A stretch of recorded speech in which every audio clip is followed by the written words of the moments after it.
By Sushi Market Sprouts on 7th in Santa Cruz and Kaito in the Capitol Mall Food Court. Treat yourself to the finest Japanese cuisine you'll find anywhere with fresh sushi to go and delicious ramen dinners. Sushi Market Sprouts and Kaito. Yum!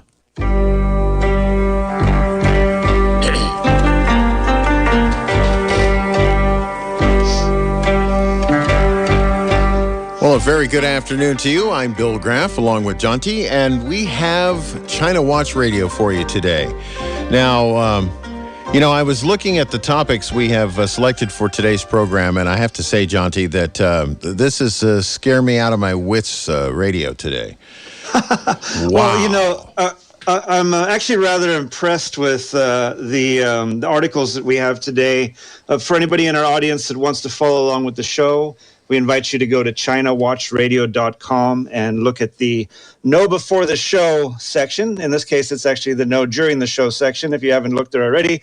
But our crack team of Sinophiles and researchers have really outdone themselves with the list of articles that we have posted up there today, I got to say.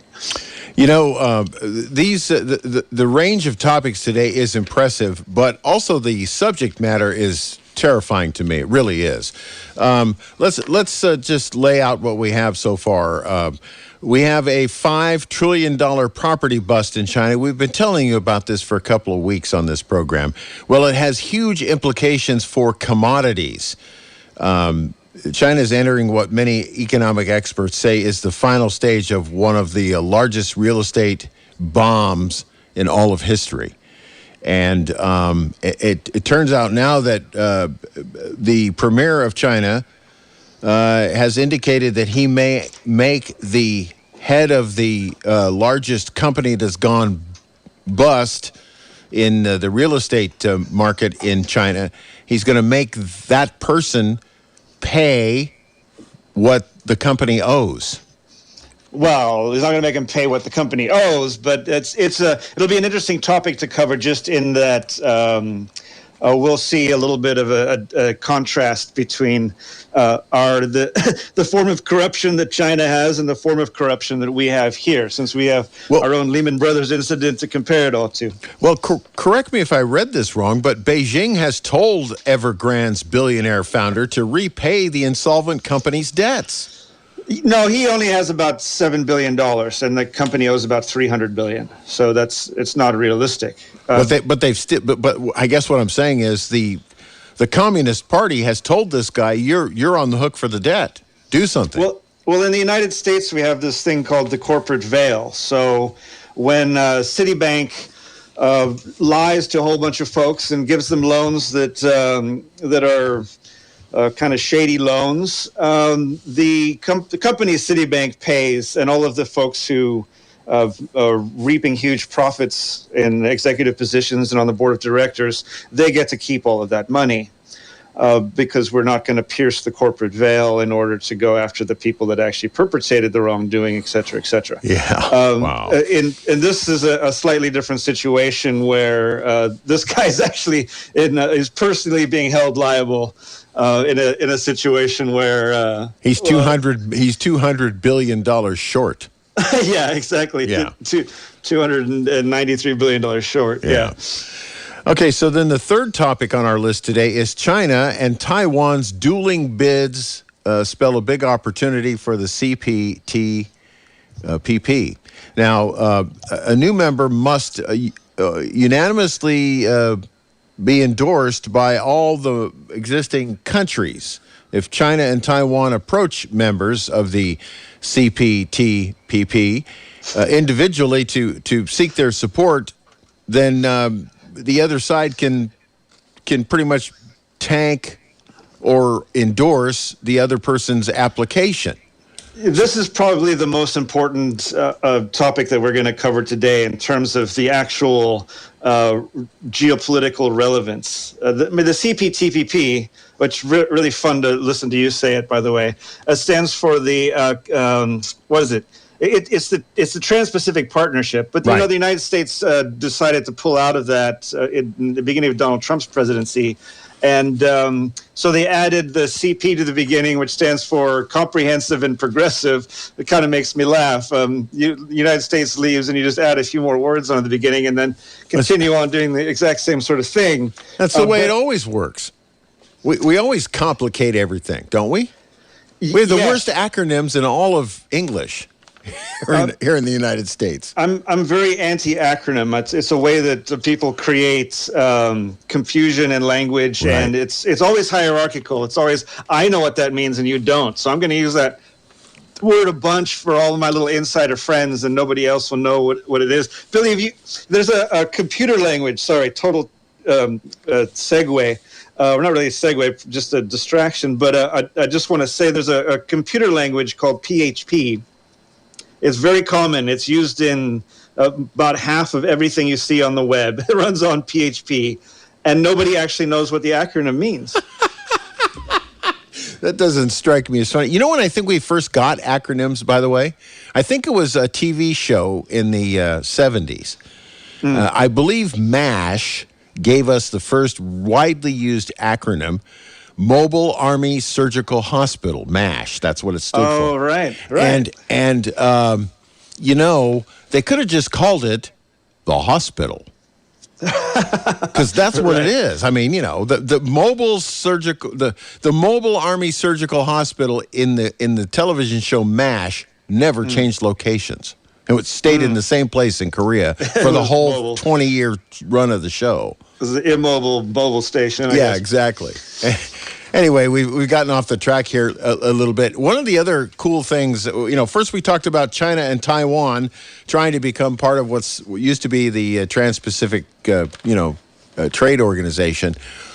Now, it turns out, European Parliament passes a report on enhancing Taiwan and the European Union's relations. So basically, China's, looking at the United States maybe or maybe not supporting Taiwan. The latest comments from the American president say, yes, the United States will stick up for Taiwan. But now it looks like Europe has said, everybody in Europe except Britain has said, yeah, we'll stick up for Taiwan. It's a big deal, probably a very big deal. It's been a bad week for China, I would say, based on what we're going to be discussing today. Yes. Now, remember I told you in the early part of the introduction today that part of the subject scared the bejesus out of me. Well, guess what? Now we got to that part. Apparently, right now, according to one of these reports, we have, looking down at us, China's orbital bombardment system. It's big, bad news, but it apparently isn't new. It's been up there for a while. China already has about 100 nuclear weapons that can target any place in the United States. Our existing defense systems apparently will not stop all of them or even most of them, according to some experts on this. Our defense system, is simply too small. And the test record on it doesn't bode well either. We haven't hit as many things as we'd wanted to on the tests. So that's the first thing that scares me. The other thing that scares me is China has, done a hypersonic test. Well, these two articles are related, and it's sort of two sides of the fence. As we've discussed in the past, I try to push this idea of when you enter into an arms race, there's a lot of special interests. Oh, absolutely. That sort of start to cloud the various perspectives. A lot of bias gets introduced. So we have an article from a China hawk. Gordon Chang is a guy who's been on our show previously. He's somebody that I avidly follow on Twitter. He's got a real fantastic sense about what's happening in China, but certainly is on the more hawkish side of the coin. And then the other article is from. Sorry, let me just get the guy's name. Is from Jeffrey Lewis, director of the East Asia Non-Proliferation Program. He's not so interested in instigating any sort of arms race. Doesn't so much see that as a solution. He's got a bit of a different take. And That's putting it mildly. we'll go into that. I mean, both of them sort of admit, and they say, well, this is actually most likely the sort of technology that the Russians developed in 1968. So this isn't, we have General Miley going around saying that it's our Sputnik moment, and it did things that defied the laws of physics and all this sort of stuff. 5 minutes later, they turn around and they say, and this is the budget that we need in order to protect against this new threat. So we can have a discussion there about the details of this technology as more information has become available since the last time we were discussing this, and look at sort of some big picture questions with regards to U.S. security going out into the future. It's very interesting. Our defense, you can look at it one of two ways. You can look at our overall military might and say, wow, that's pretty impressive. No wonder you're still considered number one in the world by most everyone. But also, then you look at some of the things our government has done to try to bolster the military in the past. For instance, the USS Ronald Reagan, I believe is its name. It's an aircraft carrier. It was supposed to be state of the art, launch airplanes with magnetism and all kinds of stuff like that.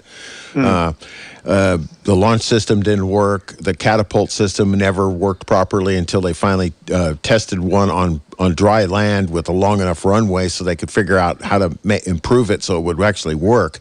But for a while, they were actually considering reinstalling steam catapults on this brand new aircraft carrier to get the airplanes on and off the flight deck. And they'd already spent, billions and billions and billions of dollars to try to make the other system work. But they finally decided to go back to the magnetism catapult system because there wasn't enough room left on the aircraft carrier for the boilers necessary to operate the steam catapults. I mean, there was very, very poor planning done. And it was the illustration a couple of years ago of how our military just spends billions and billions of dollars, sometimes on aircraft that they only make one or two copies because they're so expensive and they're so costly to maintain and run that they're not worth putting in the air. It goes on and on and on. Right. Aircraft carriers are a very controversial aspect of the U.S. military at this point in time because they at the time that the U.S. entered into the arms race that starts. The treaty starts with a B. Okay. Sort of at the end of the Second World War, we try to figure out, how are we going to establish the international order? How are we going to do trade and whatnot? And the United States said that we are going to maintain at least 11 supercarriers, and that was actually part of the agreement. We have a law essentially saying we're going to have 11 supercarriers.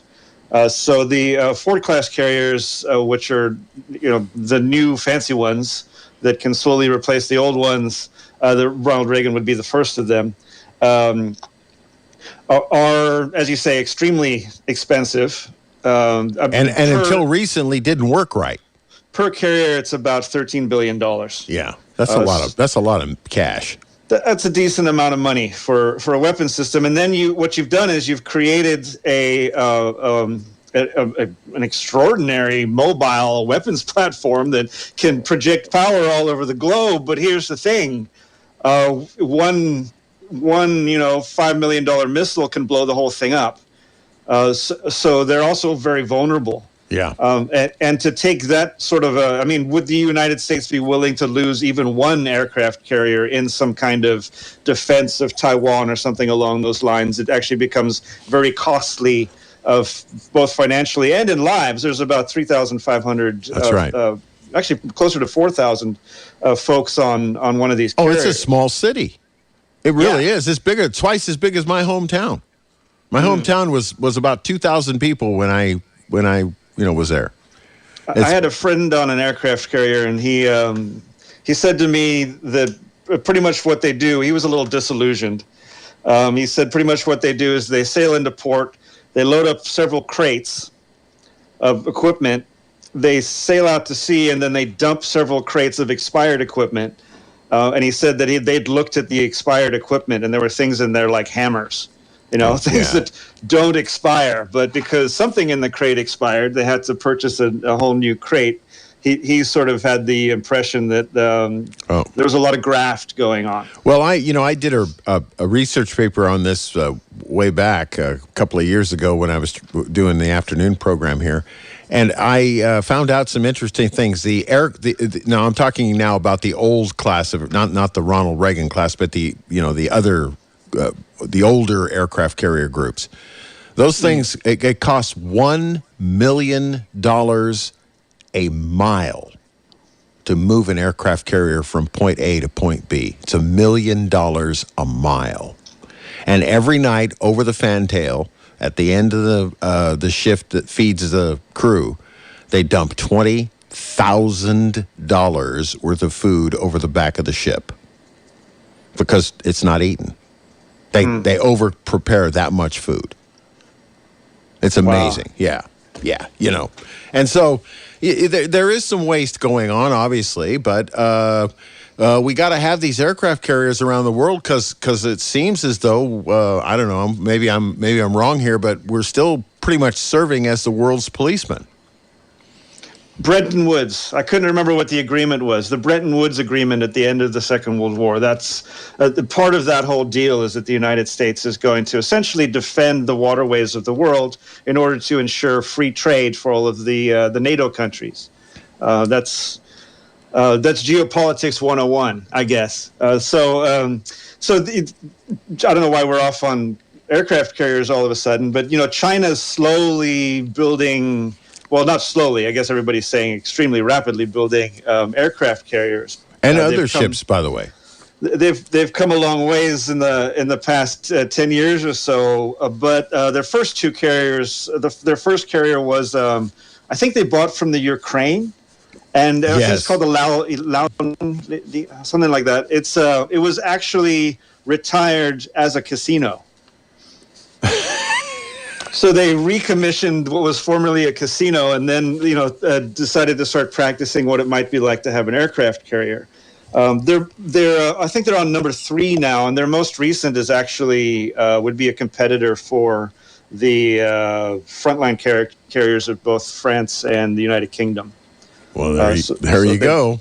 See, it didn't take them that long to figure it out, did it? From a retired casino to something that compares with France and Great Britain. They would still, how far away would they be to 11 or 12 super carriers of a Nimitz or Ford class? That would still be potentially a decade or more. I mean, one of the criticisms is that they are struggling to even launch aircraft off of the things. They have to take half the normal munitions off of their planes in order to get them to lift off, at least from their earlier planes. I don't know about maybe the most recent one, not so much. But in terms of, as I've said before, in terms of tonnage, China has 1/3 the Navy of the United States. In terms of number of ships, they have more ships. So you'll hear people say China has a larger Navy than the United States. Raise your eyebrow a little bit when you hear them say that.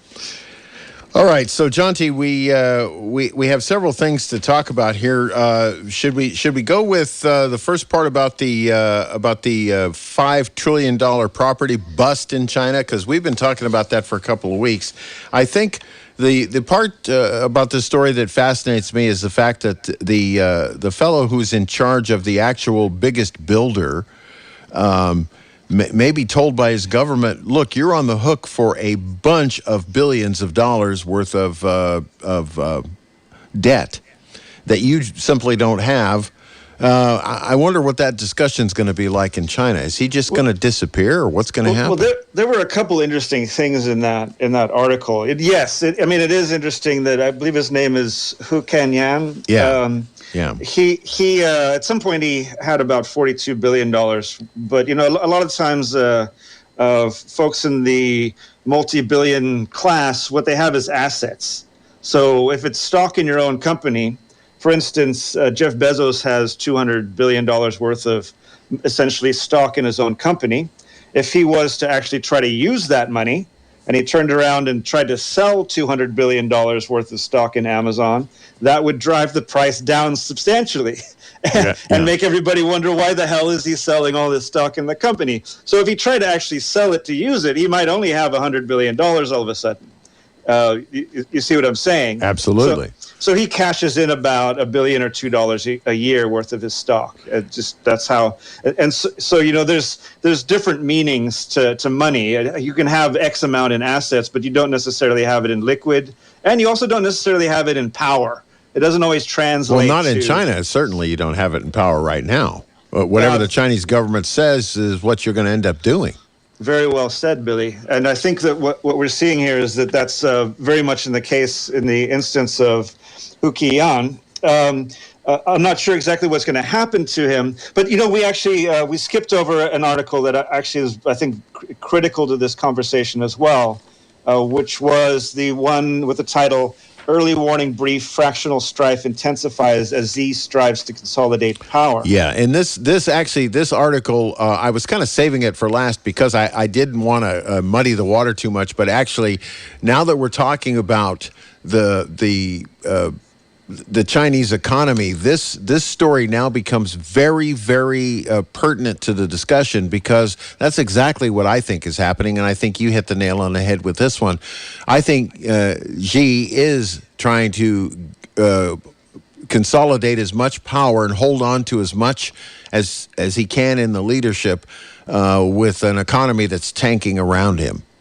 Let me just tease that article by reading the paragraph that I pulled out here, and then we can incorporate that a bit into our discussion of Hu Qian's predicament, and then as well come back and discuss that article by itself later, because that might actually be there's the two most important things I think we're going to talk about today is the CPTPP and this particular extremely revealing article on the situation with regards to Xi's power struggle to maintain control at this particular juncture. Let me just read this paragraph real quick. More evidence has emerged of a ferocious power struggle between China's supreme leader, President Xi Jinping, and powerful factions and personages, including former Vice President Zheng Qinghong and Vice President Wang Qishan. You have to excuse my pronunciation. We're waiting for our rock star Amy to get back, and she can help us say all these names. Not so subtle instances of infighting among these influential figures and their cliques have emerged in the wake of the revelation last month by semi-official NetEase and Sohu websites that several senior officials in the political legal apparatus, which includes the police, the secret police, and the courts, has plotted, quote-unquote, sinister and treacherous actions against a top party leader generally thought to be Xi. Wow. So that article really reveals the power struggle and the way that it functions. And we can come back to that in detail, but it gives me the increasing sense that some of these economic machinations with regards to the three red lines that are restricting the ability of various large, essentially financial institutions to have loose monetary policy might actually be a means of targeting Xi's political opponents and putting them in a very compromised position. So what exactly is going on here? Where this, you've got a whole big loan that's a big set of loans that are defaulting, and a whole bunch of folks who have paid for homes that aren't getting built because the company that was going to build those homes is in default now. This is a lot of pissed off people. So billions. Whose fault is it going to be? Well, it's already shaping up to me anyway that the Chinese Communist Party is looking to make the company itself and its leader responsible, and so that they don't take the hit. Certainly the leader of the company is going to be responsible, but I'm curious who else. And it does, they keep saying the contagion won't spread. That's actually, this was a very interesting article because a couple things happen here. They describe a couple things which are a little bit non-sequitur and honestly kind of surprising. You'll recall last week when we were discussing Evergrande, we were saying that this company was going to default on the foreign held debt, but try their best to pay off the domestic debt. To They're keep going to just say, keep the citizenry happy. They're going to say screw you to all the Americans that invested in this company, essentially, and pay off as many of the Chinese debtors as they can. Well, funny thing, Evergrande just paid a large, fairly large, $83.5 million coupon to international bondholders. So wow, they did just whip out their textbook and textbook. And I mean, if you're going to be right about a theory, you have to be willing to be wrong. So we don't have as clear evidence as we thought we did last week that the international folks were going to get the hose.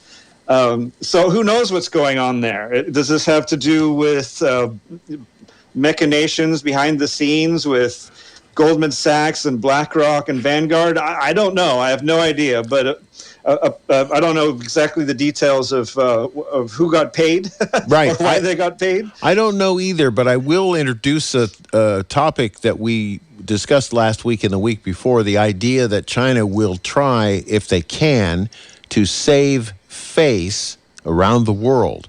And if they, this may have been an attempt to, of goodwill toward the bankers on the foreign side of the coin to save face, to not look quite so vulnerable. Well, could the Chinese Communist Party just decide that they're not going to worry about Evergrande's finances? They're just going to pay off these debts one bit at a time.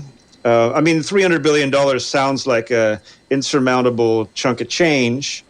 But if you recall the Lehman debacle, there was a point in time there where our Federal Reserve cooked up, I think at some point they had something like $6 trillion on the books. So they essentially baked out of thin air, pushed the print button or pushed the enter key on the keyboard and created $6 trillion, which then went and sat in various banks so that those banks could have reserves. And they had all kinds of mechanisms for interbank trading and all kinds of financial mumbo jumbo to make it all very opaque. And then, of course, when they were asked about it, directly they kind of went, you weren't supposed to see that. It was very kind of opaque response to being called to task by a single U.S. I think senator, and I forgot the guy's name, who actually brought up the whole issue at the time. Because he was on the financial committee and he was given the documents which nobody thought would ever be read. Right, which none of the Congress people are supposed to read. They're just supposed to, follow orders. So what's going on here with regards to Evergrande and the Chinese government saying, well, it's not going to spill over. Don't worry, it's not a big deal. Have they just decided that they're going to just sort of pay off these liabilities as they come up, and they don't need to tell anyone where the money's coming from? It just seems like, wow, Evergrande's not in as bad a shape as we thought.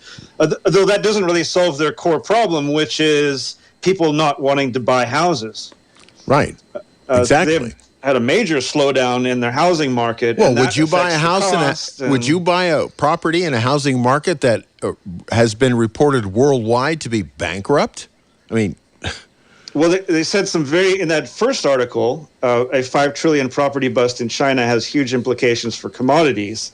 There were some very interesting little tidbits in there. The author of that article he was describing how Australia has been able to ride out various recessions because Australia ships coal, iron, and copper to China. That sounds like fun, right? You know how much coal China uses, and they're on a building spree, and all the manufacturing and whatnot. Selling them coal, iron, and copper sounds like the surest thing of a sure thing that you can have. Well, it turned out not so much to be the case. The author of that article asserted, and I really would like to see evidence of this, but he said China's going to demolish all of that excess housing that they built, 90 million units or housing for 90 million people that isn't going to ever be used. He was saying that they're demolishing it and they're recycling the raw materials, that it's cheaper to do that than to go back to smelting iron ore. Australia is in a real tough spot now. China doesn't want their coal because of the whole AUKUS agreement, and it looks like they don't have a market for iron and copper now. China has spun up relations with Congo and the Cameroon in sub-Saharan Central Africa to ship iron to China, and they're going to be able to supply about as much iron as Australia was able to supply, up until the whole arrival of this debacle. So we're seeing a major shift, not just in the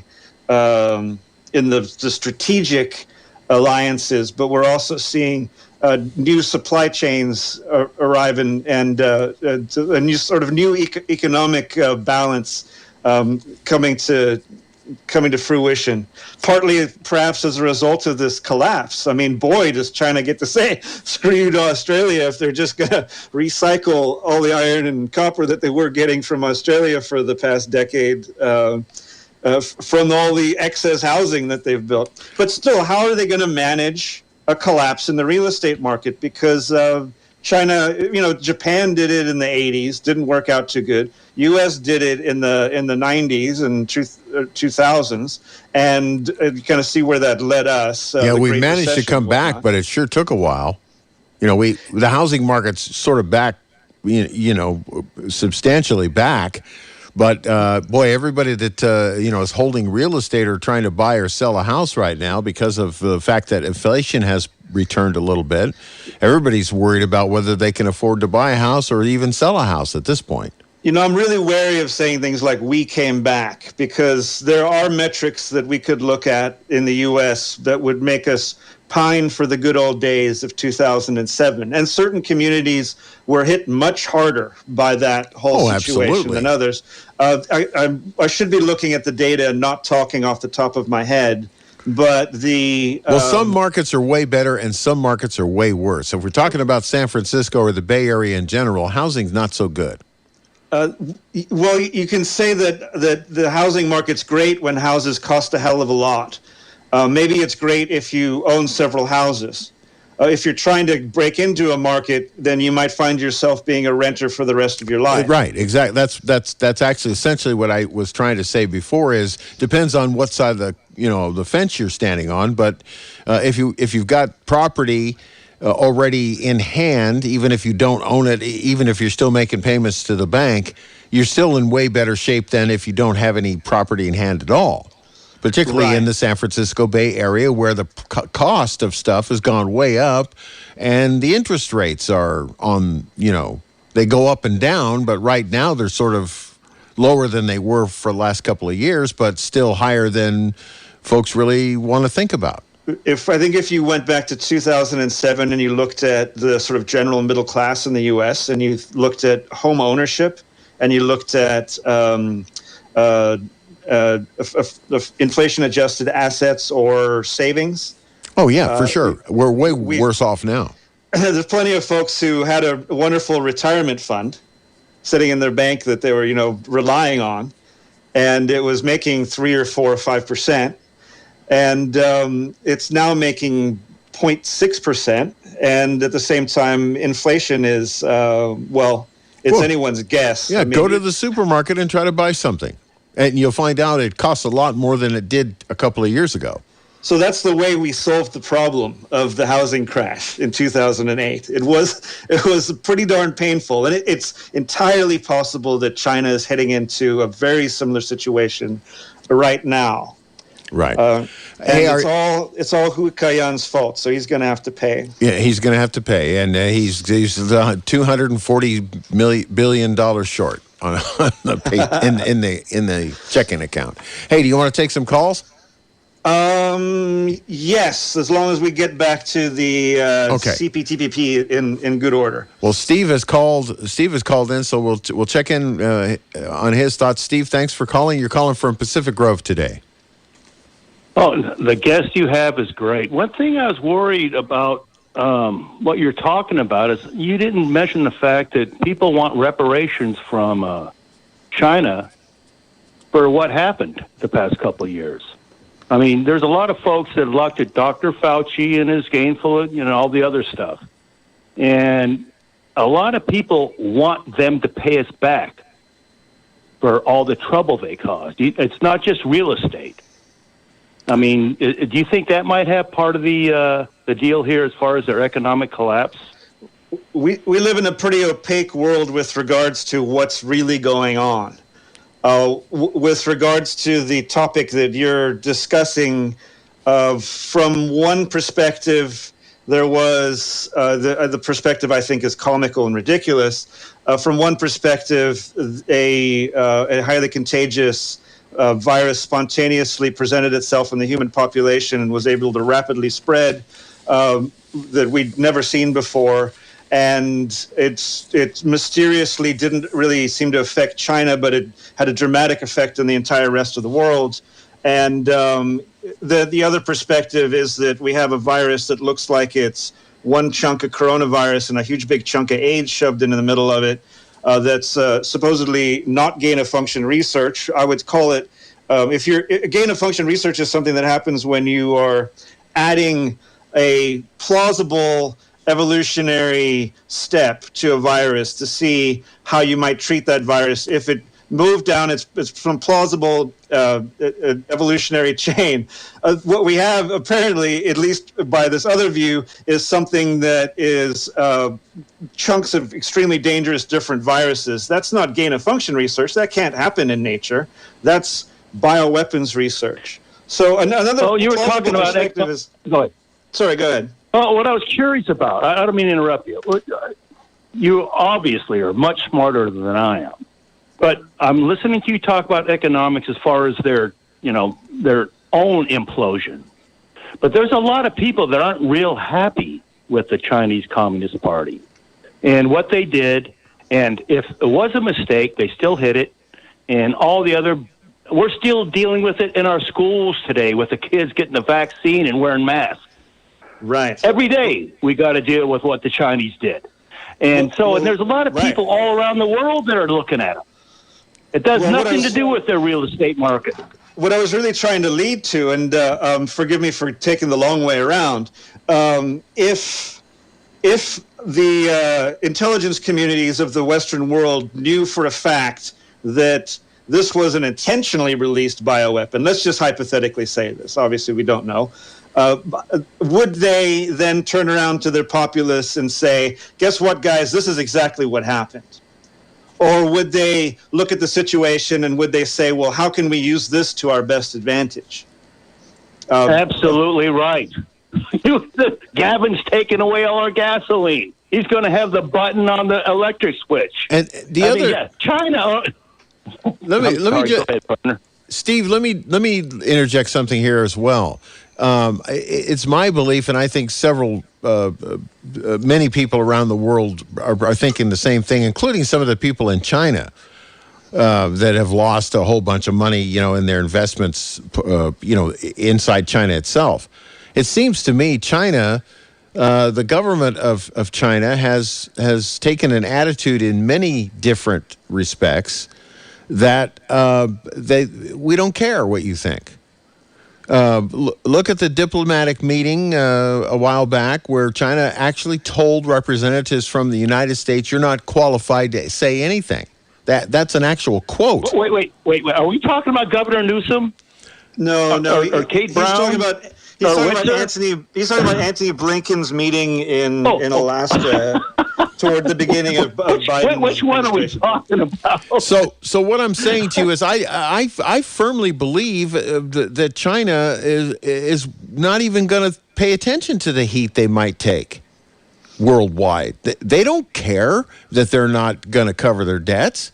They don't care. No, Billy, I think the thing that Steve here is trying to insinuate is that perhaps the rest of the world is actually really pissed off. Perhaps the behind the screens geopolitical decision-making folks are actually really pissed off. We're not going to maybe see some public international legal case where China gets sued for $2 trillion to pay the rest of the world reparations for the pandemic, but there might be folks who are going to find ways to to retaliate.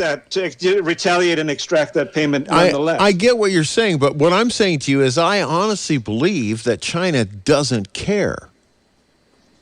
Well, a lot of people know what they're coming from. There's no class action lawsuit against everybody that's died and all this other horse hooey, whatever you believe about the COVID or Fauci. Those guys are crooked sons of guns. So, I mean, hopefully the rest of the world's realizing. And I imagine that's part of their implosion, is the fact that they don't have a good guy policy anymore. You know, Make a very good point. You make a very good point. I mean, there's no other way to put it. That's a pretty good observation. Steve, I really appreciate your call. We're kindred spirits. I hope you get on over to ChinaWatchRadio.com and sign up for our newsletter there, because I'd love to stay in touch with you. I want to leave you with a little thought that I think you'll enjoy. So while Governor Gavin Newsom is mandating vaccines for all the children in California prior to getting FDA or CDC approval. I guess the FDA approved it, but CDC hasn't said it's okay yet. Of course, we're not going to finish the long-term trials for another 5 years. At any rate, while he's mandating vaccines for school children, the least vulnerable group, he's fighting in federal courts to try to prevent the mandate on California prison guards. He's trying to make it so California prison guards, who are known to have spread this disease into prisons on a variety of occasions, who are a vulnerable group and who also work with a vulnerable group, he's fighting so that they do not have to get vaccinated. Riddle me that. I'm going to have a drink. I'm having another drink. Goodbye, fellas. Well, thanks so much, Steve. Appreciate your call. Well, there you go. That's probably one solution. That's probably one way to deal with the problem, although probably not the most appropriate way at this point. So let's get back to what we were talking about before the call. Obviously brought up some good points and some good side chatter to our conversation today. Let's talk about the CPTPP. Yes, the one you find so amusing when I say. Oh, can you say it just one more time, just for fun? CPTPP. I got to think that it means something very different than what it does when you say it. I imagine it's some kind of emergency where you're kind of walking awkwardly and you're like, Jati, I need the CPTPP right now. It's the old announcer guy in me, when you have to break it up while you're reading a live newscast, in a hurry. Right. Okay, I'll be more serious now because this is serious stuff. So here's this incredibly important 11-nation trade agreement that spans the entire Pacific. It goes from Chile to Vietnam. Includes 11 extremely important countries. Japan's kind of taken the lead. Japan is the third largest economy in the world. So it's a pretty big deal. And being a member of it means that you get extremely low tariffs or no tariffs when you trade within the group. So it has incredible economic potential as well. Although, I'm always wary of these things because being able to move manufacturing wherever manufacturing is cheapest isn't always good for labor. It isn't always good for workers. It isn't always good for the environment. So I'm always wary of these free trade agreements myself. As Ross Perot was back in the 90s, Yeah, absolutely. And the sucking sound you'd hear as all of our jobs went to Mexico, which, incidentally, you could make an argument that that's actually what did happen. So, at any rate, the political clout and economic benefits of being a part of this organization is no small deal. Any member of this organization can veto any new member that wants to be added. So Taiwan said, we really want to be in this organization. And China went, oh, crap. We really want to be in this organization, too. So if China gets in, that gives China the ability to veto the United States if the United States wants to enter in at a later date, potentially. That's kind of frightening, isn't it? There isn't just to be clear, there is not a buried clause somewhere where the United States can join anytime it wants, right? That's true. The United States would have to sort of say, sorry, guys, I know we started this whole thing, but could we please join it again? But the U.S. also has a unique situation with regards to our NAFTA agreement with Canada and Mexico, who are both members of the CPTPP, because there's a clause in Trump's renegotiation of NAFTA that says that any NAFTA country, essentially, they can be booted from NAFTA if they sign a free trade agreement with a, in quotes, non-market economy country. So China, you could argue, is a non-market economy country.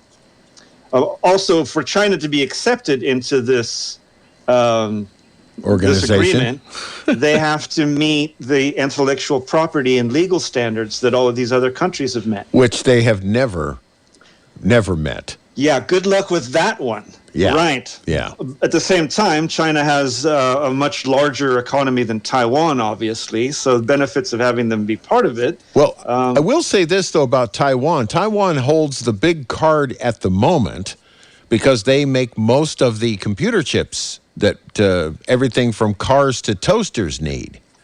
You know, you nailed it, Billy. And when we come back from the break and we discuss the European Parliament's change of or major pro-Taiwan shift, I think that's going to be one of the critical aspects of why is this happening right now. Why is Taiwan suddenly in this position where they're getting a lot of recognition? On one hand, you know, it's the bellicose actions of China, and everyone's kind of fed up with it. They would like to see the quote-unquote Taiwan Strait tensions boil down. It's a little bit weird how we boil down how we try to lessen tensions. We do it by demonstrating how much military power we can sail through the Taiwan Strait. Yep.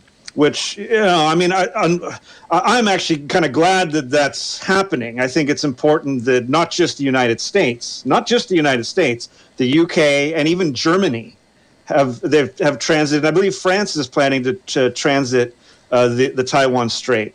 So all of these other countries are letting it be known that, you know, the invasion of Taiwan isn't going to be between China and Taiwan. It's going to be between a whole alliance of folks who aren't okay with the idea of invading other countries. Right, exactly. Now, I will say this, Jonty, and it's a question that I don't believe I've heard asked in the national media yet, but I really want to know this. Right now, Taiwan is being, you know, looked at as the number one chip provider in the world. My question is, what happened to AMD and Intel? Up until a couple of years ago, to my knowledge, they were the guys cranking out the chips. What happened? I think that I have to do a little research to find that out. Well, see, that's what I mean. I'm just throwing the question out there. And why hasn't the major media done? I mean, why isn't 60 Minutes? You know, there's the old joke, right? Back in the day, you know, you're in trouble when the crew from 60 Minutes is standing on your front porch. Right. Why isn't the crew from 60 Minutes standing on Intel's front porch? I don't understand this. Yeah. I believe they're still doing quite a lot of manufacturing, but that manufacturing is happening in a lot of different places. And to say that Taiwan is a leading chip manufacturer, they have a company there that is the largest chip manufacturer in the world, but that doesn't mean that Taiwan's the only chip manufacturer. No, I understand that, but we hear the stories now that, you know, General Motors has stopped its assembly lines while they wait for parts being translated to chips from Taiwan. Right. And so, you know, hey, listen, we're up against the clock. I'm going to take a break. I want to tell our caller who's hanging on, Ray in Watsonville, if you'll hang on, we'll try to get your call in the beginning of the next hour, or you can call back either way. But we have to go to a break now, and we'll be right back on China Watch Radio. Satisfy your hunger right now with the delicious ramen and sushi you'll find waiting for you at Kaito. Easy in and out location in the Capitola Mall food court. Special orders welcome. Fresh, delicious, and oh so good. This is Koji. I'm looking forward to seeing you at my restaurant, Kaito. It's time to renew your kitchen with all new custom cabinets. Hi, I'm Chris Lint, Marine Corps veteran and owner of Lint Cabinetry in Corlitas. Lint Cabinetry specializes in kitchen cabinets and builds cabinets for every room in the home or office. We take great pride in designing and building out your special project with you and guarantee your satisfaction. For a free, no-obligation consultation, call or click 831-254-4423 or go to lintcabinetry.com. Make your dreams come true with a job you love. Santa Cruz Metro is hiring bus drivers, mechanics, administrative assistants, managers, facilities workers, dispatchers, and paratransit drivers. Santa Cruz Metro will pay for your training, help you obtain your commercial license, provide excellent benefits, and a CalPERS pension. And now new bus drivers get a hiring bonus of up to $4,000. Apply now at scmtd.com. scmtd.com. Jay Farner here, CEO of Rocket Companies. If you thought you missed your chance to refinance and save, think again. Mortgage rates have recently dropped, and Rocket Mortgage can help you save big when you call 8338-ROCKET today. For example, with a $250,000 30-year fixed-rate mortgage, you could get a new low rate under 3%. If your current rate is over 3.75%, you could lower your payment by over $100 a month, saving thousands in interest. But you've got to act now, because no one knows how long these low rates will last. So when you need a simple way to get big savings, Rocket can. Call us today at 8338-ROCKET or go to rocketmortgage.com. That's 8338-ROCKET or go to rocketmortgage.com. Rocket. Refinance offer assumes a rate of 2.99%, 3.21% APR, 70% loan-to-value ratio for the cost of 1.75 points. $4,375 due at closing. Monthly payment of $1,052.66. Taxes and insurance not included. Payment will be greater. Rates current as of 7/26/21. Conditions apply. Equal housing lender licensed in all 50 states. NMLSconsumeraccess.org number 3030. User-Friendly Computing is Santa Cruz County's top-rated IT service and solutions provider since 1993. Here's why. Service and repair, whether it's hardware or software, servers or workstation, we'll fix it or find you a new one. Managed services. Optimize and protect your infrastructure with 24/7, 365 proactive monitoring. Cloud solutions. Cloud IT is the future of small and medium business technology and management. Website design. Engage customers and grow your business with tools to update your own content.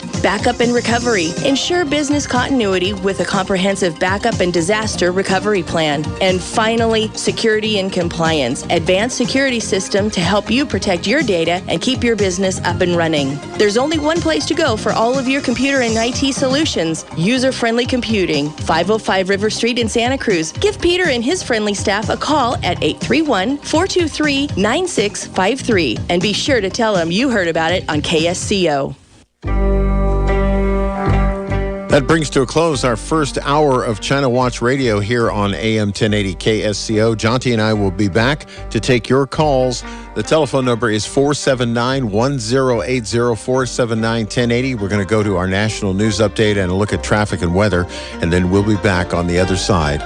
About 306, 307, we'll be back on China Watch Radio. This is AM 1080 KSCO Santa Cruz, Salinas, Monterey.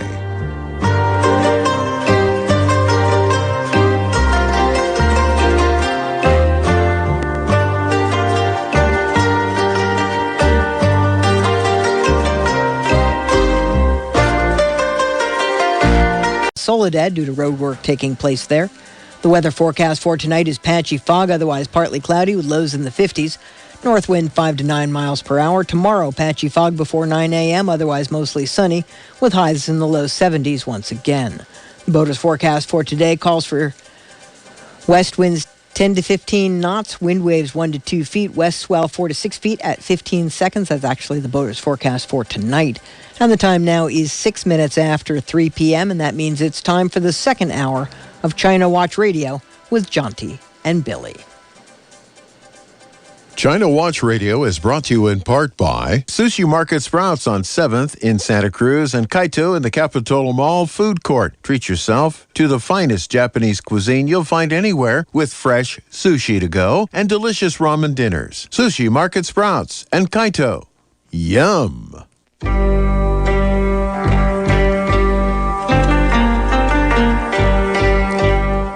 Welcome to hour number 2 of our program for today. This is China Watch Radio. If you've just joined us, I'm Bill Graff along with Jonty, and Jonty has laid out some great information for us.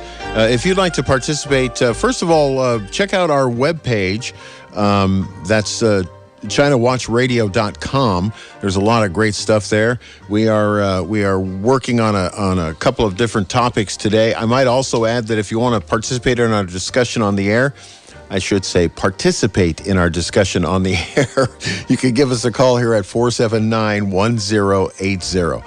Jonty, we've gotten about halfway through most of this information today, but it's all sort of interrelated, isn't it?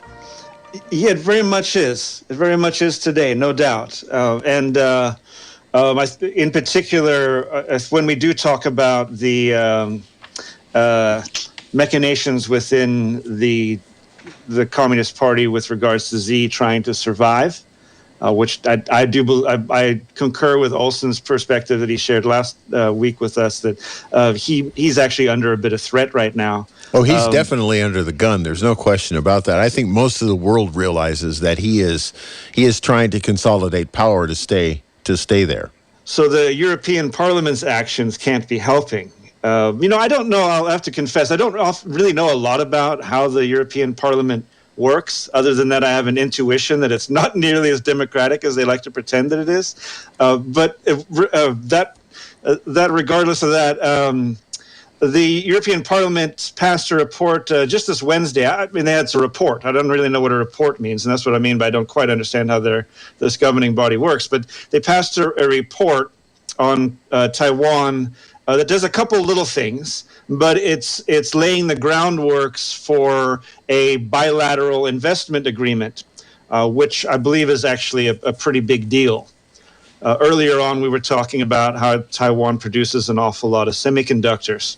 So I have to kind of wonder if the EU isn't looking at this crunch in semiconductors and saying, well, hey, Taiwan, we can throw you a couple political bones here. Maybe you can throw us an economic one and get us the microchips that we need to get our economies moving over here. But this report passed sure looks like a landslide, 580 votes in favor, 26 against, and 66 abstentions. One of the things that it's going to do, the report refers to Taiwan as a key EU partner and democratic ally. One that contributes to maintaining a rules-based order amid and, in quotes, intensifying rivalry between the major geopolitical actors in the region. So I don't think it's in a small way that the EU is saying, hey, look, we're going to sort of stand with you guys. I find it interesting, though, that the rest, I guess really the rest of the world, I think already knows that there's Japan, there's South Korea, there's Taiwan, and now now we also have certainly we have trading partners with Vietnam, with Cambodia, all those countries that were part of the Vietnam era conflict in that region have all now become trading partners with just about everybody. Right. They've all experienced. China had this massive growth of the last 20 years, but they're hardly alone. I mean, Japan sort of stepped into a bizarre category back in the early 90s, but the rest of Asia has also experienced incredible growth. Certainly. Well, even countries even countries like the Philippines have turned into bigger economic powerhouses than they were, 30 years ago. Even those smaller countries, Malaysia, places like that have all, they're all struggling to survive in a worldwide economy. But it seems to me that China's, if China picks a fight with Taiwan, I think they're going to have a real, like you said, a group of people on one side helping to fight them. Yeah, well, how important is the CPTPP in that context? You just want me to have to say it again. So one of the things in this document from the European Parliament is that they're changing the name of their office in Taipei, the capital of Taiwan, from the European Economic and Trade Office to the European Union office in Taiwan. We've talked about how. Wow, that's a very interesting semantic change. That's not a small semantic change. No, it is not. Boy, say that again. It's the European Union office in Taiwan. In Taiwan. Wow, that's That pretty much says it all, doesn't it? How do you think the Chinese Communist Party feels about that one? Not too good. I can only imagine how I would love Olson's perspective on this. By the way, if you're wondering where Michael Olson is today, he's on an airplane headed to visit his daughter, who lives in another part of the United States now. She recently moved, and I guess he's going down to make sure that they didn't forget anything in the old house. I don't know what's going on, but he's gone for a visit to visit his daughter and son-in-law. So I also think there's a decent chance, fingers crossed, hopefully we'll have Amy with us next time as well. Well, that'll be fun. We've missed her. She has been traveling around Eastern Europe, I believe. Yeah, I'm very excited to get her perspective on, particularly on Chinese culture. She has a sense of it that you and I will never have. Well, so. I've said this to her on the program many times. I have both the blessing of being born and raised in the United States of America. I take almost everything for granted. I don't have the perspective that Amy has. Where she grew up was an entirely different situation, talking to her makes me realize how lucky those of us who were born in this country, even those of us who were born to disadvantaged parts of this country, are still many times way better off than other parts of the world. For those in our audience who don't know Amy, she survived the Chinese Cultural Revolution. She spent a decade in a forced labor camp. Re-education is what they... Re-education camp. Yeah. She's been an extraordinary asset to this program, and we're excited to get her back. But hey, she gets to go on vacation too. Billy, back to the EU Parliament report. Here's another juicy line. Any change in cross-Taiwan Strait relations must be neither unilateral nor against the will of the Taiwanese citizens. How's that? Well, that's a pretty profound statement. That means we're going to make sure that you're not going to do anything that would hurt the people that live in Taiwan. That's basically the rhetoric there. So we've got a president who says in a town hall meeting, "Oh yeah, we've agreed to defend Taiwan. Of course we have." And then his entire State Department apparatus walks that back, saying, "No, actually, that's not what we agree. There is no agreement. There's no change. There's no change in policy." Here's the EU passing something that I think is using very strong language, saying that neither unilateral nor against the will of the Taiwanese citizens. That's pretty much saying you're not going to invade Taiwan, okay, guys? We're not okay with that. So that's profound. This is, as I say, not only is that profound, but it's also profound that Biden, and I put my fingers up in air quotes, misspoke, because I don't think in his brain he did misspeak. I think, like I've always thought, I'm not in government. I don't know anything about what backroom deals were made back in the day, but I've always thought if push came to shove, we'd protect Taiwan. I mean, my family has been to Taiwan, and it was called, back when my mom and dad took my sister to see some culture in Taiwan, it was referred to as a country back then. The passport says, country of Taiwan. Formosa, I think it's actually said Formosa, but it referred to it as a nation. That's where they went to. When they stamped the passport, where are you going? Well, you're going to the country of Taiwan. You know what I mean? I mean, I don't know. I guess legally around the world, that's up in the air. But as far as the State Department. That I knew back in the day in the 70s when my mother and father and sister trundled off from Guam to go visit Taiwan, it was treated like they were going to another country. When was it Kissinger had his famous visit there to China? 70. Was it 79? I think 79, yeah. Okay, I think it was 79. I suppose prior to that, then it would have been it was before the strategic ambiguity. Yes, and that's a good way to put it, too. The strategic ambiguity policy. Yeah. Gee whiz. Yeah, How could we confuse the world even more than we already have? Oh, let's come up with a policy that doesn't say anything. I mean, seriously. Thank you for saying what I was thinking. I mean, what a ridiculous idea. I know, guys. I have a solution. It's called strategic ambiguity. Yeah, let's. Who knows what we'll do? We'll Who send knows this, what our policy is? We'll send this really prominent diplomat from the United States, and we'll go have him go over there, and he'll say nothing. Right. Exactly. But they'll sign officially that we're going to say nothing and continue to say nothing. Yeah. Okay, so I want to share another juicy little bit in relation to this whole European Parliament thing. Let me just read this here.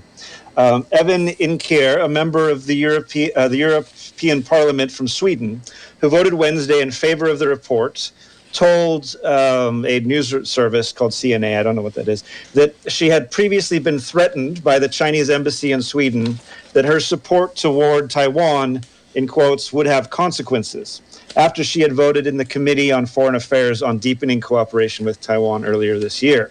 This is from Evan in Clear here. This behavior from the Chinese regime is absolutely despicable. My conviction is clear. I will proudly vote in favor of the report today in defense of democracy and freedom, regardless of the threats of consequences by the oppressive communist regime. How's that? Wow, it's pretty straightforward, actually. Some pretty strong language there. Yeah, and you wonder, with all this strong language that's going around, you wonder if Xi Jinping is not more than just a little worried about the consolidation of support for Taiwan. Yeah, not to mention his opponents. They must be chomping at the bit.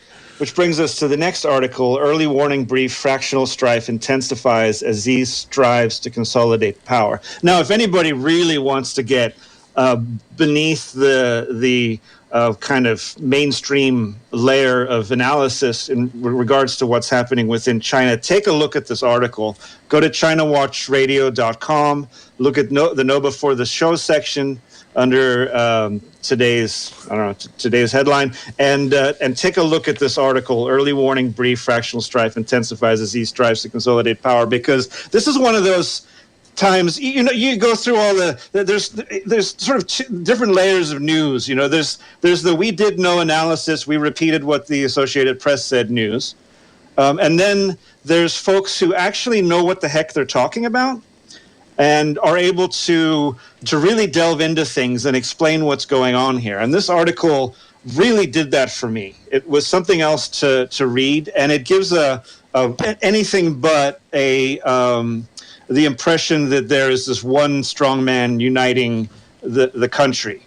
It seems to be very much not the case, and that there are a variety of factions. It also illuminates this whole anti-corruption campaign that Xi has been fighting since, was it 2012, 2015, I think is when it really became a big deal, wherein these various folks get accused of corruption, and the corruption is doing dirty business deals or stealing money or this or that. But the other layer to it is that these are also folks who are trying to put together power structures to oppose Xi.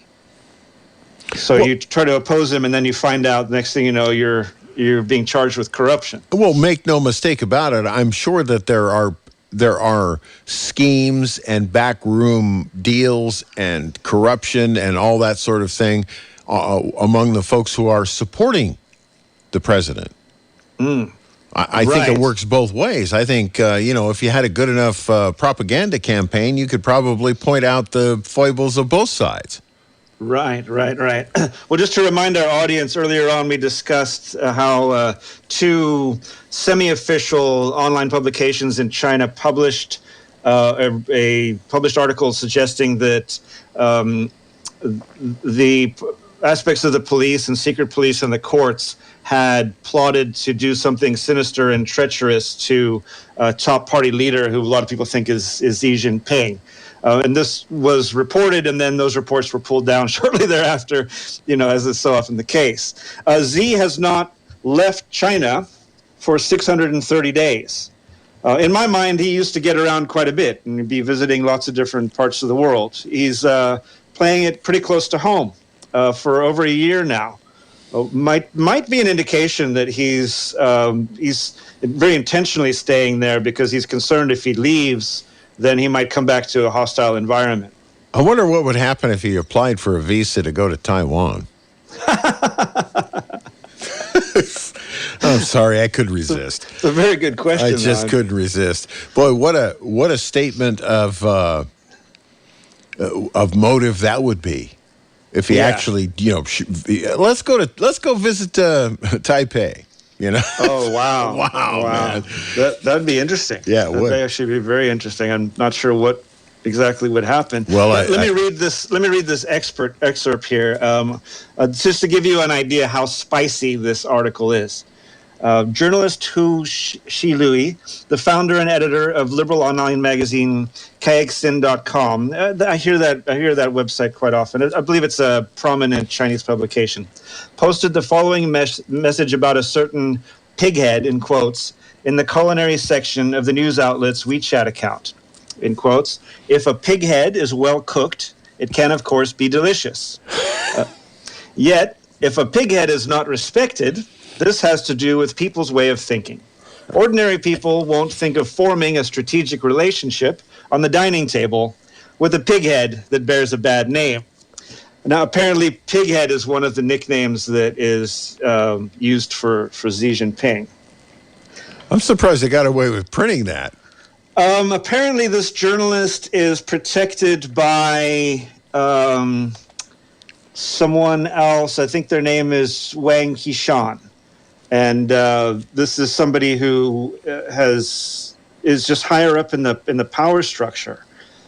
So I don't know if they're going to continue to get away with that. Yeah. Apparently, this is a popular journalist. A lot of people took note of this. This wasn't. Because you brought it up in the way you did, this journalist being protected by somebody higher up in the power structure. Let me maybe dispel a myth here.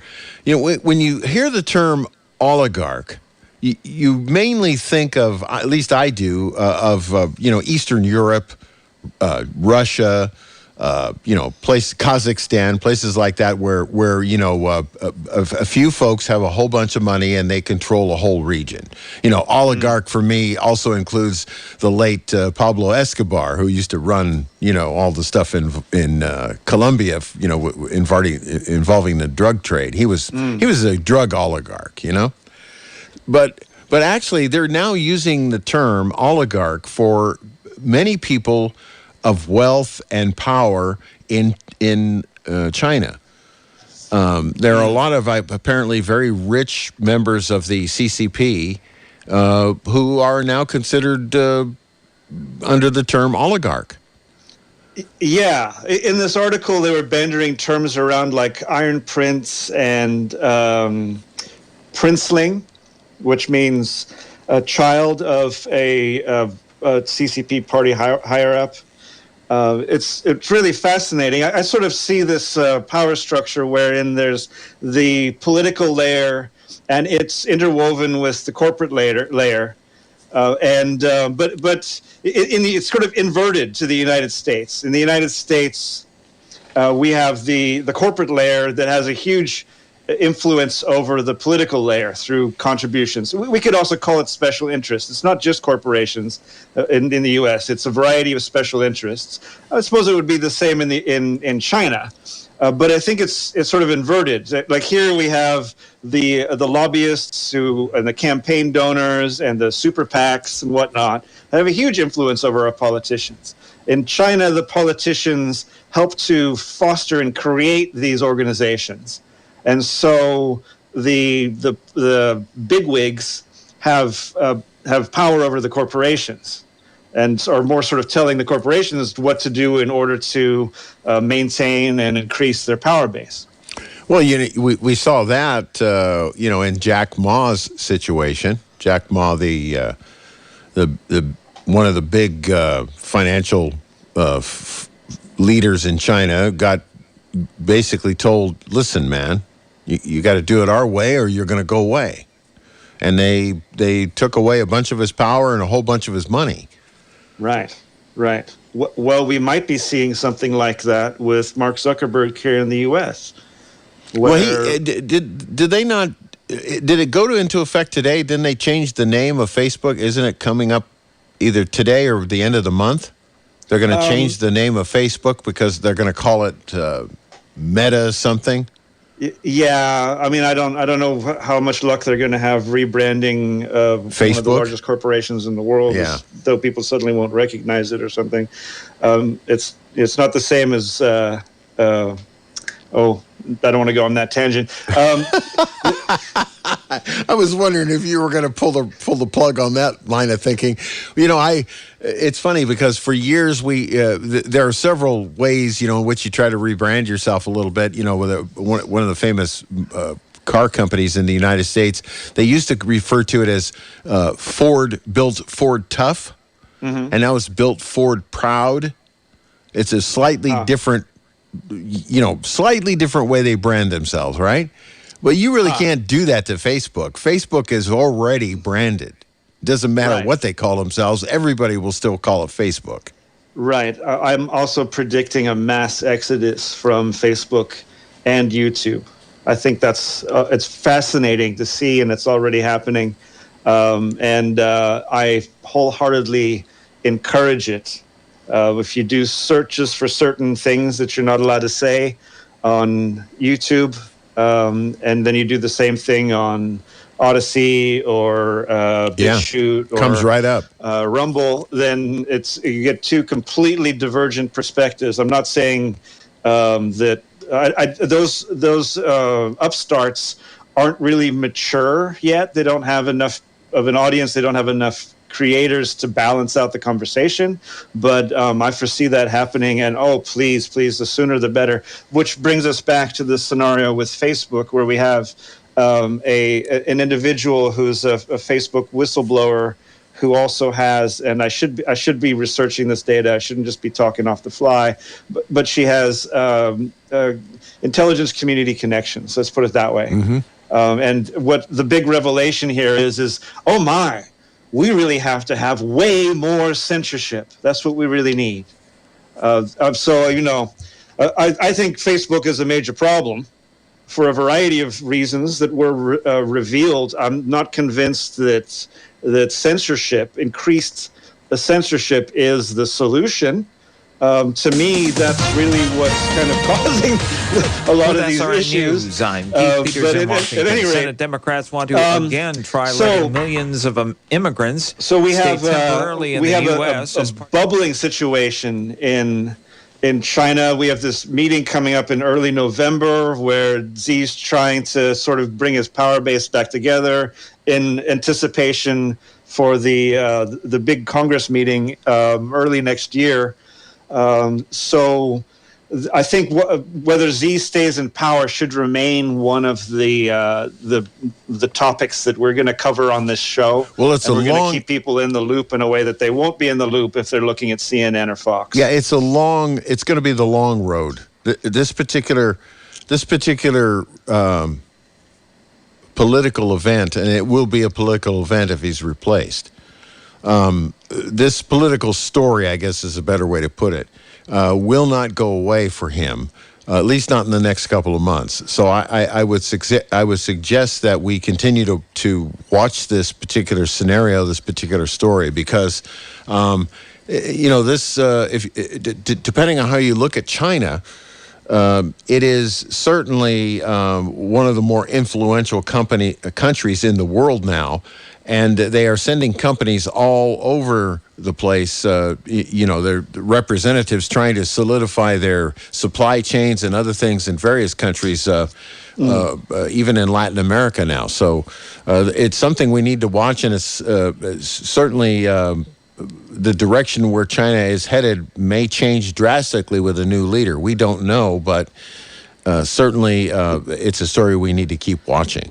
By the end of 2022, we will either have 10 more years of Mao's protege, or we could have somebody more akin to Mikhail Gorbachev. That's how relevant I think it is. Yeah, well, I think you're right, actually. Let's talk about some rare earths. Oh boy, directing you towards. Sorry, just let me preface this a little bit. I'm a fan of the sort of geopolitical strategist Peter Zion. He's a contrarian, so he would fit in well here. He is not. He calls himself bearish on China. Which I think it's good to have some people that balance you out when the going sort of zeitgeist is the imminent threat of the rising China. It's nice to go listen to somebody who says, I think that's a bit of an exaggeration. So Billy's going to play a little piece where he talks a bit about rare earth minerals. Rare earth minerals are one of the core ingredients in so much electronics. It's one of the foundations of the quote-unquote greening of the economy, because if you want to run everything off batteries, you have to make the batteries out of lithium and various other things. So, and we've been in a situation, one of the main things that you'll often hear this is that people say, well, all of the rare earths come from China, so we need China. Well, let's listen to a contrarian perspective on that, Billy, if you would. Hey everybody, Peter Zion here, coming to you from the great wilds and wide opens of Wyoming. A few of you wrote in about rare earths, which is a series of materials that are used in everything from petroleum refining to semiconductors to safety glass to sunglasses. There's a little bit in pretty much any sort of modern industrial product. And with everything with the Chinese going to hell, there is a concern that there's a trade issue and a national security issue here right now.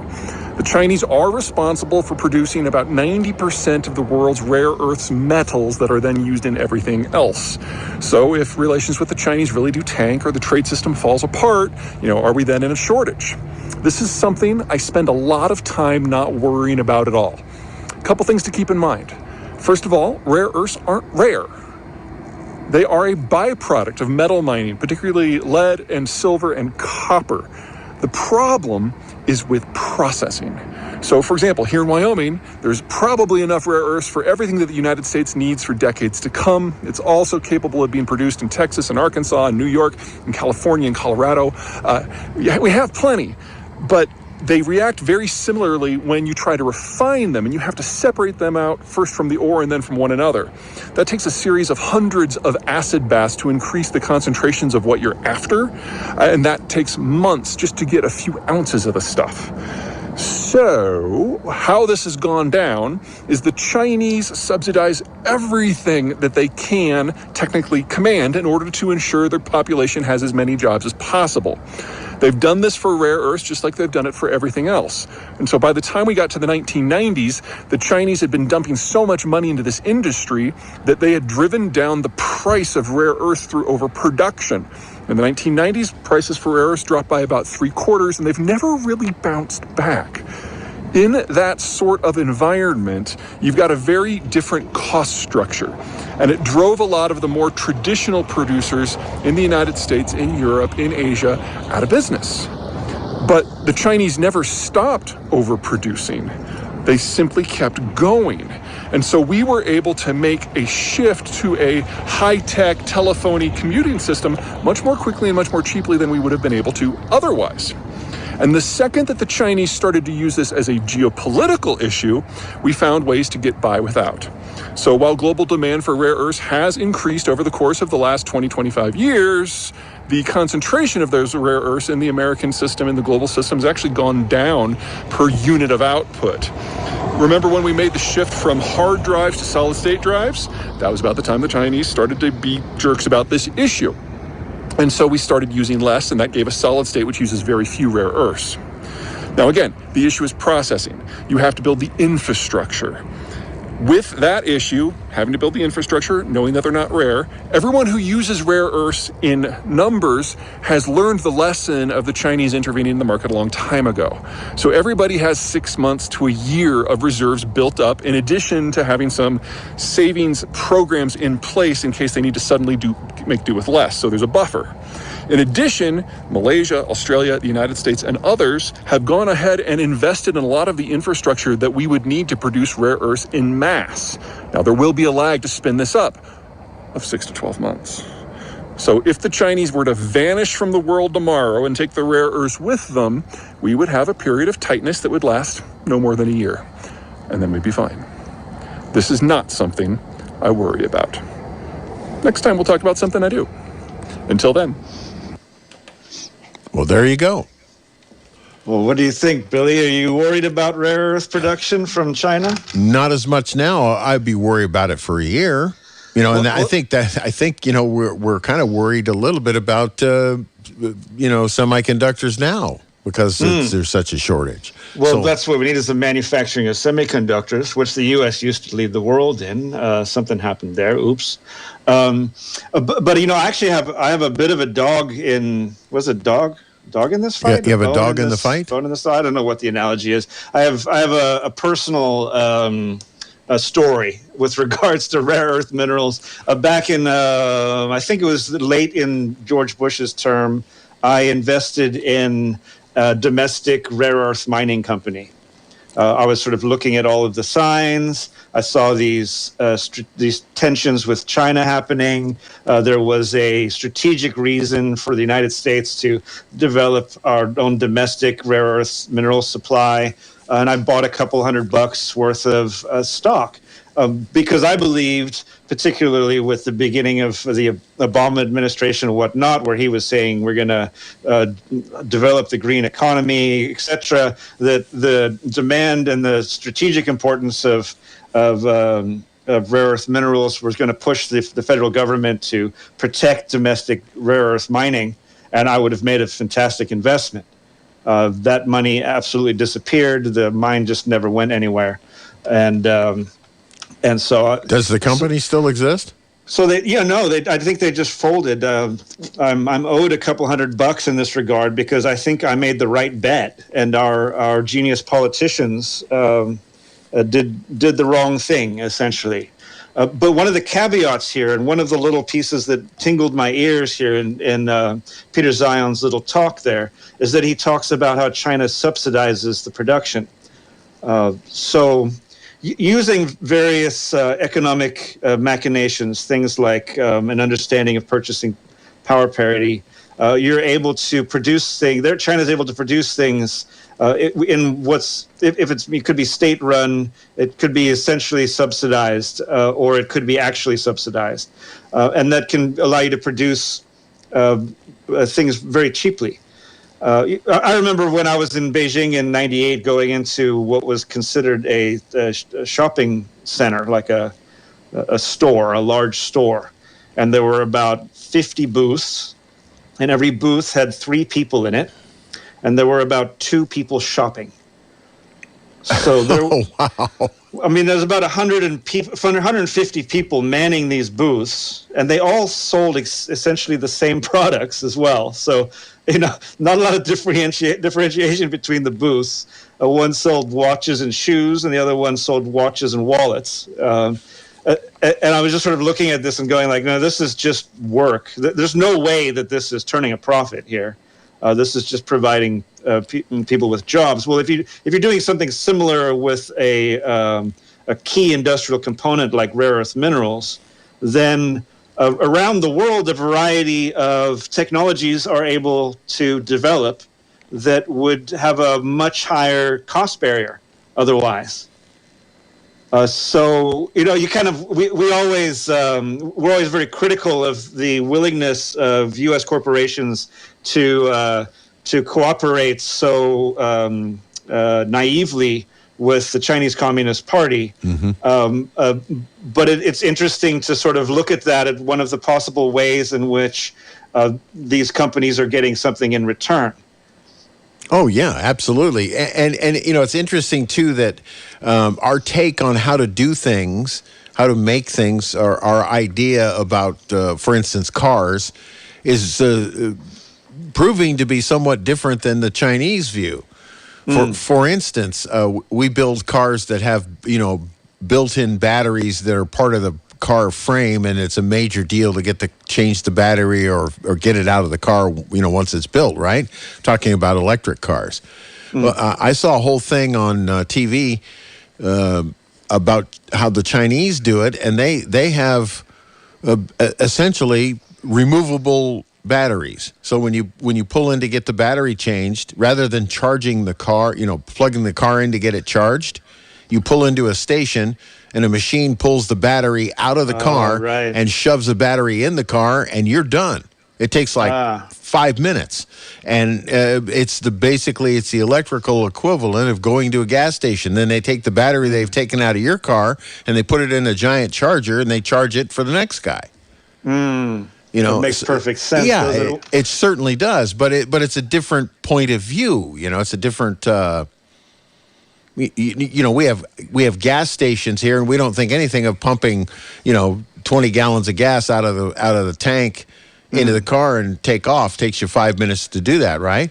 Well, why aren't we doing it the Chinese way, where they charge the battery in the charging station, and we get to go and come quickly? It just makes more sense. Well, perhaps that's why Elon Musk has been fawning over China recently. Of course, most of Tesla's sales are in China, and I believe their largest manufacturing facility.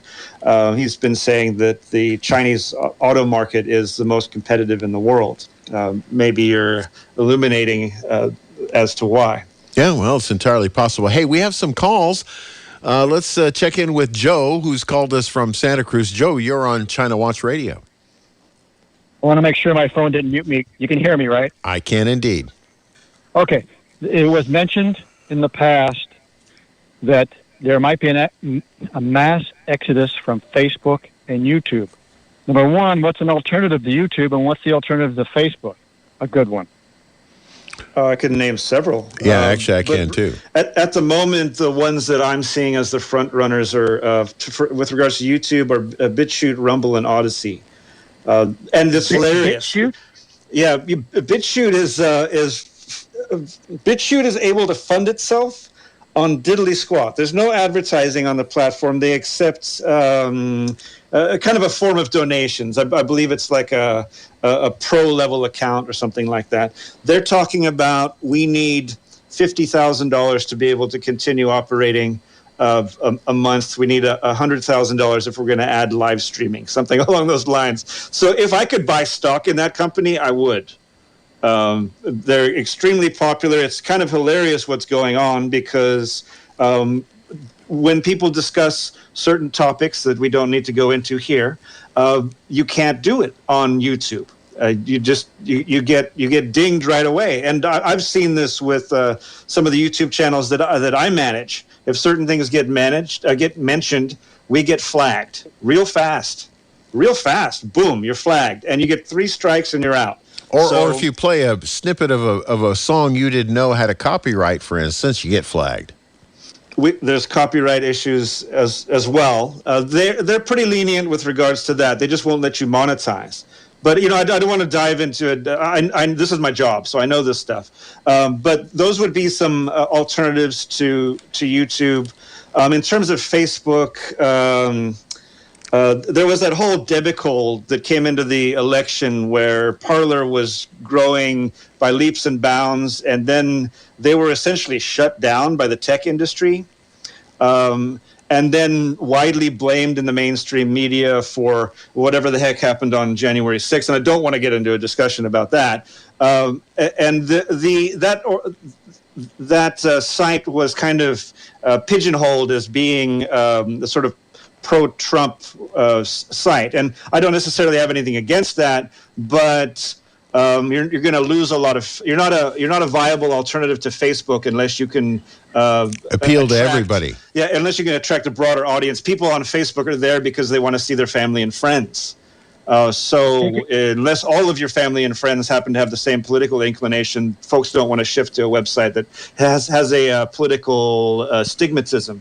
That's something similar with Gab, but Gab's growing and developing. Hey, John T., correct me if I'm wrong. A lot of younger folks have already fled Facebook. They've already gone to other platforms. Yeah, I think a lot of that's TikTok, and some of it's Instagram, although I understand Instagram's taking a dump. And then I also don't talk enough with younger folks to know what the heck they're doing, but you're actually making me think I do know some younger folks, and I got to ask them. So, yes, you're Facebook is for boomers. That's a pretty common idea about Facebook. Facebook folks aren't getting any younger. So Joe, to answer your question, Jonty and I both believe there are other places to go if you really want to. Okay, just real quick, could you spell slowly the two alternatives to YouTube, please? bitchute.com, I think, and Rumble, just spelled as Rumble. And the other one is Odyssey. I think that's ODY. Oh, God, I don't know how to spell it. I'd have to look that up. It's some weird spelling. If you do a search on DuckDuckGo, not Google, if you do a search on DuckDuckGo for YouTube alternatives, you'll find all of those. If you do it on Google, you'll get some skewed results. No, I've never run into that. No. Yeah. All right, Joe. Thanks for the call. Okay, We appreciate thanks. it. All right, let's move on to Charlie, who's calling us from Castroville today. Charlie, you're on China Watch Radio. Hey, guys. I just have one question, but first, what was the name of the guy that was talking about the rare earth? Oh, his name's Peter Zion. His last name is spelled Zeihan. And personally, I find him absolutely fascinating. You'll find him on YouTube. He does these short little bits about contemporary issues from various different parts of the world where he likes to hike. Unfortunately, he has horrible audio most of the time, so we probably won't be using too many of those clips, Billy. But he also does some longer talks where he delves into... it's a variety of topics. Yeah, but a lot of stuff on China. Extremely interesting. Yeah. And then the name of your guest now? Actually, Jonty is his job here at KSCO and ZBS, our other company, is he's in charge of all digital media. So he puts together. He watches our website and he does a whole bunch of other look. Anytime you have any kind of streaming, anytime you have any kind of anything to do with the internet, you got to have a guy like Jonty who knows how to code and he does I can't even spell some of the stuff he does. Yeah, I'm not really sure what I do, but I've been part of the China Watch Radio team since we first formed it. I'm a China file, and thoroughly enjoyed being a part of this amazing group of folks.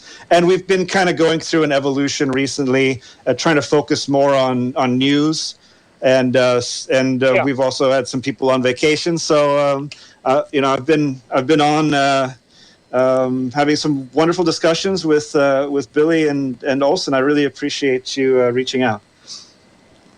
So my one question is, you were talking about the Chinese and like oligarchies. Is it possible that they came from a warlord mentality and their greed is going to send them back to that mentality? Ooh, that's a good question. It's a beautiful question. I mean, my first intuition is to wonder whether that mentality ever dissipated so much. There was a centralization that happened, and that's something that Chinese history, as I understand it, is it's heavily invested in things like being able to maintain the water system and prevent floods. So in the 9,000-year history, written history that they have, there's this constant fluctuation between times of centralized power when the bureaucracy functioned effectively and the floods were controlled and the crops thrived, to times when that structure collapsed and it became factionalized and there was no longer a powerful central bureaucracy that could ensure the stability and trade networks, and above all, maintain the irrigation system. I saw a chart of Chinese population once, and it just goes up and down and up and down and up and down in this 50 to 100-year cycle. And I'm talking like half the population dies when that the cycle devolves. Wow! I don't know if I answered your question. Maybe went the long way around. Well, the question popped... the long way around, but that's a possibility because greed is always the destroyer of empires. Well, that's true throughout history. One of the other examples of the warlord sort of thing that was in place long ago and then has sort of changed now and is no longer in effect, at least not on the surface, is the country of Japan. Japan for a long time was ruled by various warlords in various locations, and they were consolidated under what... was it the Tokugawa? The Tokugawa, yeah, and then of course Japan went to war with the United States and the rest of the world, and then after that defeat, then they became much more westernized than they were prior, and so I don't know much about the Chinese fluctuation like Jonty does, but I studied some Japanese history in high school, and it was amazing how they went from the feudal system to a modern democracy in a very short period of time, considering their overall history. All right. Well, thank you for the discussion. Charlie, thank you for the call. We appreciate it. Yeah, thanks so much. Okay, bye-bye. It makes me think of it was one of the Enron guys. He said something like it happened very slowly, and then it happened really fast, something along those lines. Yes, that's true.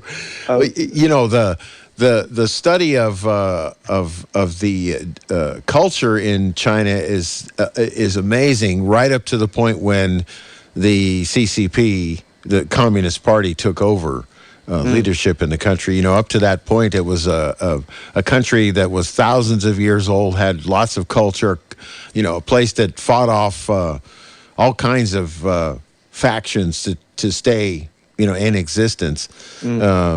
Built some structures to try to protect themselves, like the Great Wall and some other things. Fascinating place, and within a space of 100 years, just has completely changed its entire. Right. That said, you'd probably find that some of the former regimes were fairly authoritarian. Oh, absolutely. But I don't think they were intent on destroying their own culture. Yes, I know. I agree. Certainly not to the degree that communism has its own unique character. I believe one of the things that we should do in the near future, Billy, on this show is have an in-depth discussion on what exactly is meant when people talk about communism. It's not there's this kind of idea that it's, I don't know. Some people think, that means you eat babies. I don't think that's a very accurate description of it. Some people think in this country, and I take it with a grain of salt. But some people, if you identify yourself as a Democrat, you're a commie. Yeah, that's right. I remember somebody calling me a pinko because I was opposed to the invasion of Iraq. I concur. I think there has to be at least 4 or 8 different definitions, and if we were to all put our heads together and have a really in-depth debate about that, I believe that would be a fantastic thing for our audience and perhaps even for ourselves as well. I think that's a really great idea for a future show. We should consider that. Hey, we're just about out of time. Jonty, I've had just a great time talking to you today, and we'll see what happens next week. Who comes back into the fold? We're hoping we'll see Amy and talk to her, and maybe Olson will be back as well. I'm not sure. I'm like a mushroom sometimes. I stay in the dark. Thanks so much, Billy. And take care of yourself. And we'll play our last break here on China Watch Radio. Satisfy your hunger with a fresh, prepared, twice-daily grab-and-go sushi you'll find waiting for you at Sushi Market Sprouts, 2 blocks from the beach at 300 7th Avenue in Santa Cruz. Fresh, delicious, and oh so good. Hello, I'm Junko, and I look forward to serving you at the Sushi Market Sprouts. People do not like going to the dentist unless they're going to this dentist. Hello, folks. Michael Olson here with Dr. Guy Peabody. Dr. Guy, is there a correlation between oral health and overall physical health? Absolutely. When your oral health is intact and things are healthy, your overall health is that much better and that much healthier. You feel better. When you've restored dental health to somebody who hasn't had any for a long time, what kind of change does that affect effect in them? Well, it brings about a tremendous sense of confidence within them and peace of mind. This is how we make people smile inside.